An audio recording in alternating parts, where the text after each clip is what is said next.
One mistake in the order of these 7 steps can set your debt-free journey back by years. Dave Ramsey designed the Total Money Makeover not as a suggestion, but as a rigid sequence of survival. Skip the emergency fund for an extra debt payment, and you risk a total financial collapse the moment the water heater breaks. This is exactly why the order matters, and how one specific sequence keeps you from going broke. Could potentially eliminate your non mortgage debt in as little as 18 to 24 months, just as thousands of his listeners have done. Stick around until the final step, because that is where the transition from survival mode to true wealth building actually happens. Let's get to it. Think about the last time you felt true financial stress. Maybe it was a bill you weren't expecting, or perhaps it was the sheer weight of a monthly credit card statement that never seemed to shrink. The first step is what Ramsey calls the starter emergency fund. You need $1,000 in a bank account, and it needs to be there by the end of this month. This isn't for retirement, and it isn't for a new television. This is your insurance policy against Murphy's Law. When life throws you a curveball, like a flat tire or a broken refrigerator, you don't need to reach for the credit card anymore. You just use that money, and then you replace it as soon as you can. I remember a friend who lived paycheck to paycheck for 3 years, constantly worried about an unexpected repair. Once he set aside that first thousand, the anxiety didn't vanish, but it shifted from a panic to a problem he could actually solve. It's an easy win that builds the momentum you'll need for what comes next. Now, here is where it gets interesting. Once that safety net is established, you move to the second step. And this is where most people get stuck: the debt snowball. You list all your debts, excluding the home mortgage, and or from the smallest balance to the largest balance, regardless of interest rate. You pay minimum payments on everything except the smallest debt. You attack that one with everything you have. When the smallest one is gone, you take the money you were paying on that debt and roll it over to the next one. It creates a compounding effect that builds intense psychological momentum. A study by the Kellogg School of Management actually validated this approach, finding that paying off smaller balances first provides the emotional reinforcement necessary to actually stick to a long-term plan. If you try to pay off the highest interest debt first, you might get discouraged because the balance doesn't seem to move quickly enough. But seeing a debt disappear completely gives you a hit of dopamine that makes you want to keep going. If you are finding this breakdown of the steps helpful, hit that subscribe button.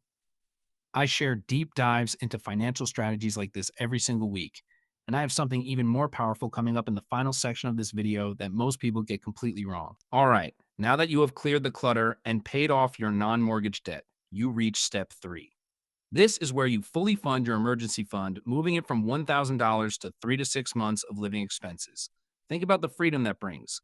If you lose your job tomorrow, you aren't forced into the first mediocre position you can find. You have a buffer. You can breathe. You continue this journey through step 4, where you start investing 15% of your household income into Roth IRAs and pre-tax retirement accounts. Step 5 is all about funding your children's college education, and step 6 is where you focus on paying off the home mortgage early. These steps aren't just arbitrary numbers. They are building blocks for a foundation that won't crack under economic pressure. But there is one step that truly defines the difference between a person who is just out of debt and a person who is truly wealthy. This is the one I have been saving for you. Step 7 is to build wealth and give. Most people treat this like an afterthought, but in Ramsey's framework, this is the entire point of the struggle you went through in steps 1 through 6. Once you are debt-free, have a fully funded emergency fund, and have invested for your future, your income is no longer owned by the bank. It is no longer owned by the credit card companies. You now own your future. At this point, you can live like no one else, as Dave often says, so that later you can live and give like no one else. I know a couple who followed these steps for nearly 7 years. By the time they reached step 7, they weren't just saving for a rainy day. They were donating 20% of their annual income to organizations they cared about. They told me that the joy of being able to write a check without looking at their bank account first felt significantly better than the day they finally paid off their last student loan. That is the ultimate goal. Think about that. The first 3 steps are about survival. Steps 4, 5, and 6 are about security.